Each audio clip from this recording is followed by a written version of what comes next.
What if HTC could make the Vive VR headset again, but with better ergonomics and higher quality screens? That's basically the Vive Pro.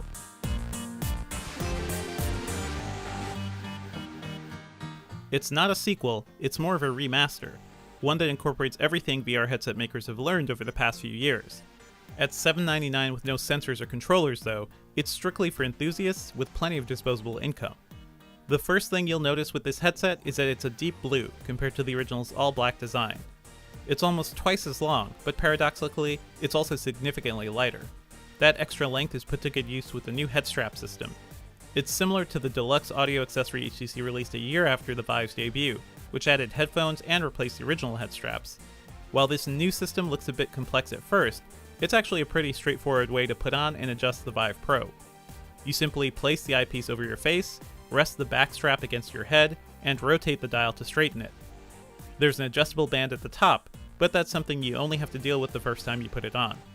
It's a huge improvement over what HTC launched with 2 years ago, which involved using 3 separate Velcro straps to secure the Vive to your head. That was functional, but clunky, and coupled with the additional weight of the original headset, it was tough to wear comfortably for extended periods. The Vive Pro, on the other hand, balances the weight of the headset well, similar to Sony's PlayStation VR. Its built-in headphones are also hard to miss. They have a generous amount of padding and can be adjusted easily. While they may make the headset look a bit clunky, they're far more convenient than the earbuds in the Vive, which was just another wire to deal with. The Vive Pro also has significantly more plush cushioning around its entire faceplate, and even more at the back of the head strap. The Vive, meanwhile, just had some basic foam face protection. I haven't even gotten to the biggest technical upgrade yet, the higher resolution screens. The Vive Pro's OLED displays run at 1440 by 1600 pixels per eye. That's 78% more pixels over the original Vive. It keeps the same 110 degree field of view though. That's standard for high-end VR headsets like the Oculus Rift and Samsung HMD Odyssey, but it would have been nice to see HTC push things forward a bit.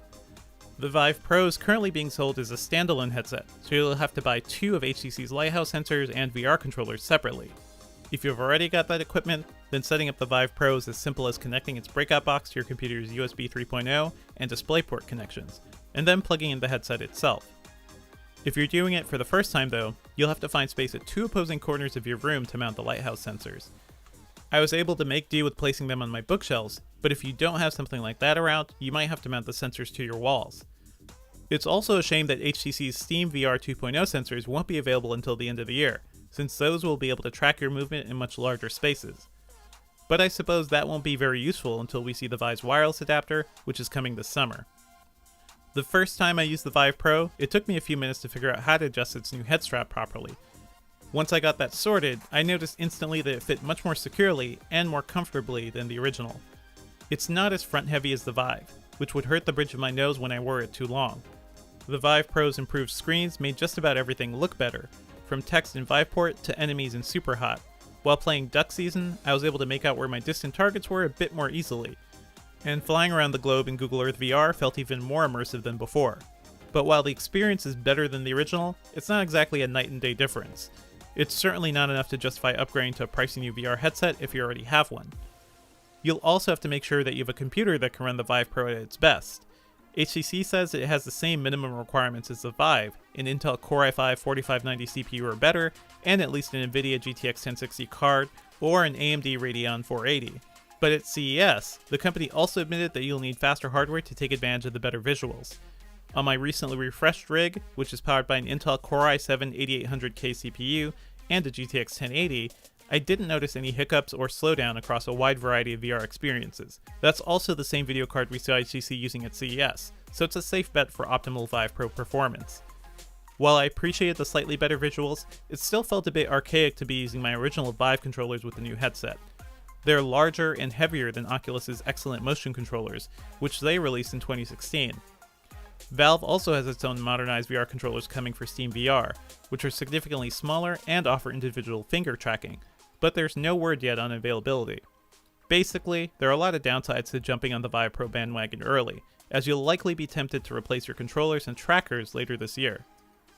At $799 on its own, the Vive Pro is a great deal more expensive than the standard $499 Vive kit, which includes the original headset, 2 base stations, and 2 motion controllers. You'll have to buy those accessories separately with the Vive Pro, and they aren't cheap. Normally, you'd have to spend another $530 to snag all of those, but HTC is now offering a $299 bundle to make life a bit easier. Still, that means a complete Vive Pro setup will cost $1,098. If that sounds crazy, well, it is. Of course, the Oculus Rift is still a solid competitor too, especially since it's now just $399 with all of its sensors and superior controllers. At that price, the lower resolution doesn't really seem like a huge deal. Windows mixed reality headsets are another option, especially Samsung's $499 HMD Odyssey, which almost matches the Vive Pro's resolution and has great motion controllers. Another plus with mixed reality headsets, they don't require setting up any annoying sensors, and they support Steam VR, giving you access to the same games and apps as the Vive. I give HTC some credit for fixing most of the problems I had with the original Vive, but at the moment, the Vive Pro isn't a significant upgrade without its upcoming accessories. Its expensive pricing cements the fact that this isn't a headset meant for most people. It's really something for VR developers and designers who want the best hardware in the market right away. Everyone else would be better off with the Vive, or just waiting until HTC announces a complete Vive Pro kit with new accessories later this year. Just don't expect that to be cheap either.